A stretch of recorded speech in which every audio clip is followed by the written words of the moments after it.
태조 이성계 신의 화살에서 비운의 아버지까지. 여러분, 만약 여러분이 쏘는 화살 한 발에 나라의 운명이 걸려 있다면 어떠시겠습니까? 단 한 번의 실수도 용납되지 않는 전장에서 평생을 승리해온 사내. 하지만 정작 가족이라는 가장 가까운 이들과의 싸움에서는 패배하고 말았던 사내. 오늘 우리가 만날 인물은 조선의 창업주 태조 이성계입니다.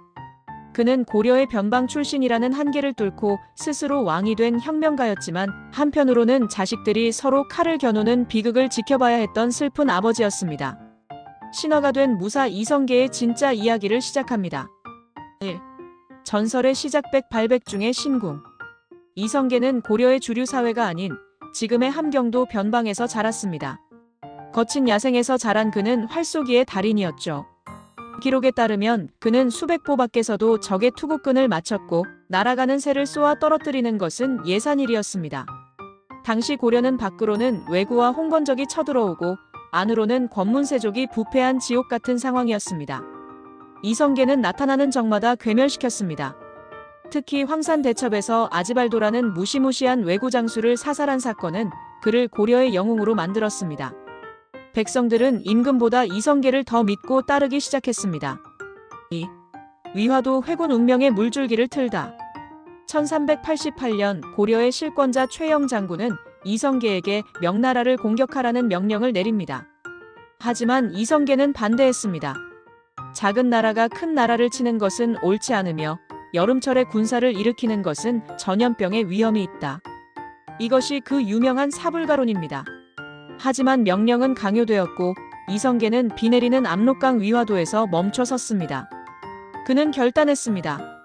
이대로 명나라로 가면 우리 군사들은 개죽음을 당한다. 차라리 발길을 돌려 썩은 고려를 도려내겠다. 위화도 회군. 그것은 단순한 군사 반란이 아니라 500년 고려 왕조의 종말을 고하는 신호탄이었습니다. 3. 고독한 혁명가와 책사 정도전. 회군 이후 이성계는 고려의 실권을 잡았습니다. 하지만 그는 왕의 자리를 탐내는 욕심쟁이로 보이고 싶지 않았습니다. 그때 그의 앞에 나타난 남자가 바로 정도전입니다. 장군께서는 백성의 눈물을 닦아줄 새로운 그릇이 되셔야 합니다. 정도전이 설계도를 그리고 이성계가 그 설계도를 실현할 힘이 되어 주었습니다. 두 남자의 만남으로 조선이라는 나라의 밑그림이 그려지기 시작했습니다. 하지만 이들의 꿈 뒤에는 또 다른 야심가가 숨을 죽이고 있었습니다. 바로 이성계의 다섯째 아들 이방원이었습니다. 새로운 나라의 탄생, 그리고 핏빛으로 물든 왕좌. 1392년 마침내 이성계는 고려의 마지막 왕으로부터 보위를 물려받아 조선의 초대 국왕이 됩니다. 변방의 무사가 한 나라의 주인이 된 순간이었습니다.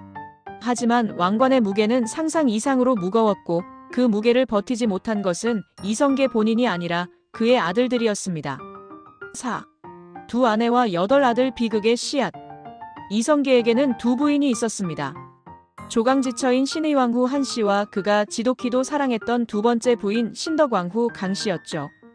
나라를 세우는데 큰 공을 세운 것은 한씨 소생의 장성한 아들들, 특히 다섯째 이방원이었습니다. 이방원은 아버지를 위해 정몽주를 제거하는 등 굳은 일을 마다하지 않았습니다. 하지만 이성계의 선택은 뜻밖이었습니다.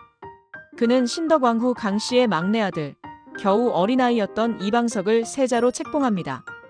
공이 큰 자보다 내가 사랑하는 여인의 자식을 안치겠다. 이 선택은 평생 전쟁터를 누비며 냉철했던 이성계가 저지른 가장 감성적이고도 치명적인 실수였습니다. 5. 내 공은 어디로 갔는가? 이방원의 분노. 이방원은 분노했습니다. 나를 사냥개처럼 부려먹더니 이제 와서 어린 동생에게 자리를 준단 말인가? 이방원은 자신을 경계하는 정도전과 세자 세력을 제거하기로 마음먹습니다. 1398년의 어느 밤 이성계가 병석에 누워있을 때 도성에는 피바람이 불었습니다. 이것이 바로 제1차 왕자의 난입니다. 이방원의 칼날은 냉혹했습니다. 이성계의 손과 발이었던 정도전을 단칼에 베었고 이성계가 그토록 아꼈던 어린 아들 방석과 방번을 죽였습니다. 6. 내가 아들을 키운 게 아니라 괴물을 키웠구나. 병상에서 일어난 이성계는 참혹한 현장을 목격합니다. 어제의 동지와 오늘의 자식이 서로를 죽인 지옥도였습니다. 자신이 세운 나라이자 집이었던 궁궐은 이제 아들의 피냄새로 가득 찼습니다. 이성계는 이방원을 쳐다보며 절규했습니다. 내가 정령 사람이냐? 내 동생들을 죽이고 얻은 이 자리가 그리도 좋더냐? 하지만 이미 권력에 추는 이방원에게 넘어간 상태였습니다. 환멸을 느낀 이성계는 아들에게 왕위를 넘기지 않고 둘째 아들 방과정종에게 보위를 던지듯 넘겨주고 고향인 함흥으로 떠나버립니다. 함흥차사, 그리고 고독한 영웅의 마지막 눈물. 왕위에서 물러난 이성계에게 남은 것은 아들에 대한 깊은 증오뿐이었습니다. 이방원은 정종의 뒤를 이어 태종으로 즉위한 뒤 아버지의 용서를 구하기 위해 끊임없이 사신을 보냈습니다. 하지만 돌아오지 않는 이름 함흥차사. 이성계는 함흥으로 찾아오는 이방원의 사신들을 죽이거나 가두어 돌려보내지 않았습니다. 여기서 나온 말이 바로 함흥차사입니다. 가기만 하면 소식이 없다는 뜻이죠. 어느 날 이방원은 아버지가 돌아온다는 소식을 듣고 마중을 나갑니다. 멀리서 아버지를 본 이방원이 반갑게 달려가려 할 때 이성계는 소매 속에 숨겨두었던 화살을 꺼내 아들을 향해 쏘았습니다. 천하를 호령하던 신의 화살이 이제는 자신의 핏줄을 향한 것입니다. 화살은 빗나갔지만 이성계의 분노는 식지 않았습니다. 무학대사와 달력, 그리고 화해. 결국 절친했던 무학대사의 설득으로 이성계는 한양으로 돌아옵니다. 그는 말년에 불교에 귀의하여 죽은 이들의 명복을 빌며 소박하게 살았습니다. 죽기 전 그는 자신을 그토록 괴롭혔던 아들 이방원을 마주합니다. 방원아, 너도 나처럼 늙어보면 알 것이다. 권력이 무엇인지, 가족이 무엇인지. 1408년 조선의 창업주 태조 이성계는 파란만장한 생을 마감합니다. 그는 죽어서 조강지처가 있는 함흥에 묻히고 싶어 했지만 아들 태종은 아버지를 곁에 두고 싶어 한양 근교 건원릉에 모셨습니다. 대신 아버지의 고향 함흥의 흙과 억새를 가져와 무덤 위에 덮어주었죠. 그래서 지금도 태조의 무덤 위 억새는 함흥의 바람을 머금고 자라고 있습니다. 전설적인 궁수에서 왕으로, 그리고 고독한 아버지로 살았던 사내.